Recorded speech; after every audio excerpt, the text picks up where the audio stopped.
In this video, I'll show you how to deploy a site on Cloudflare Pages. First, log into your Cloudflare account and open the dashboard.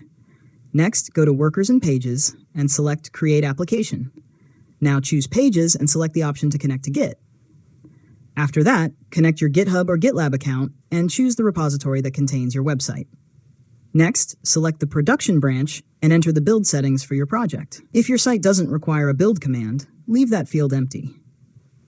Now enter the output directory where your finished website files are generated. After that, review the settings and click Save and Deploy.